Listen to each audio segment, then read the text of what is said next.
রাতের অন্ধকারে একটি রহস্যময় বন আছে যেখানে জিনরা ঘুমোতে আসে না। আপনি কি সাহস দেখাতে পারবেন সেখানে ঢুকে? এমনই একটি গল্প আজকে আপনাদের সাথে শেয়ার করব। এক ছিল ছোট্ট গ্রাম যেখানে ঘন সবুজ বন আর ঝর্ণা ছিল। গ্রামের সবাই জানতো ওই বনের মধ্যে রাতের বেলা কিছু অদ্ভুত জিন বাস করে। কেউ খুব কাছে যায় না, কেউ দেখেছে কি না কেউ জানে না। এক রাত আকাশে পূর্ণিমা চাঁদ উঠেছে আর বাতাসে রহস্যময় সুর ভেসে আসছে। ছোট্ট রিয়াদ গ্রামের সবচেয়ে সাহসী ছেলে ঠিক করলো যে সে সত্যিই দেখবে সেই জিনকে। তার হাতে ছিল একটি ছোট্ট লণ্ঠন আর একটি পুরনো মানচিত্র।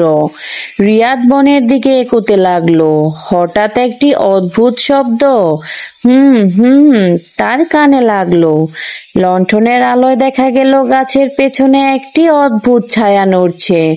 হঠাৎ সে দেখে বড় বড় চোখ আর সবুজ রঙের একটা মজার প্রাণী। সে জিজ্ঞাসা করলো, কে তুমি? আমি জিন, এই বনের রক্ষক। জিন বলল, কিন্তু তুমি সাহসী, তাই আমি তোমাকে একটি খেলা খেলতে দেব। জিনটি একটি রহস্যময় বাক্স বের করলো আর এই বাক্সের মধ্যে আছে অসীম শক্তি। কিন্তু যদি তুমি ঠিক পথে না চলো তাহলে তুমি এই বনের প্রহরী হয়ে যাবে। রিয়াদ বাক্সটি হাতে নিল। হঠাৎ বাতাসে অদ্ভুত আলো জ্বলে উঠল এবং চারপাশে অদ্ভুত ভয়ানক ছায়া নাচতে লাগলো। হঠাৎ একটি বড় গাছের পেছন থেকে হাসির শব্দ, ঝর্ণার পানির মধ্যে নাচতে থাকা আলো, বুনো প্রাণীদের চমকানো আচরণ। রিয়াদ বুঝলো যে এই জিন শুধু ভয় দেখানোর জন্য নয়, সে সাহস পরীক্ষা করছে। কয়েক মিনিটের পর জিন হেসে বলল, তুমি সাহসী, তাই তুমি এই বাক্সের রহস্য জানার যোগ্য। তবে মনে রেখো, ক্ষমতার সঙ্গে দায়িত্বও আসে।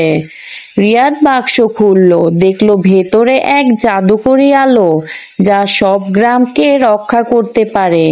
কিন্তু হঠাৎ জিনটি ধীরে ধীরে অদৃশ্য হয়ে গেল। রিয়াদ গ্রামে ফিরে এলো। সে বুঝলো সাহস আর জ্ঞান থাকলে যে কোনো ভয়কেই জয় করা সম্ভব। শেষে রিয়াদ তার বন্ধুরা ও দর্শকদের জিজ্ঞেস করলো, তোমরা কি সাহস পাবে রাতে বনের মধ্যে যাওয়ার? তোমাদের কি মনে হয় জিন সত্যিই বন্ধু হতে পারে নাকি বিপদ? কমেন্ট করে জানাও। আর এরকম মজার মজার গল্প দেখতে আমার চ্যানেলটি সাবস্ক্রাইব করে রাখো। ধন্যবাদ সবাইকে।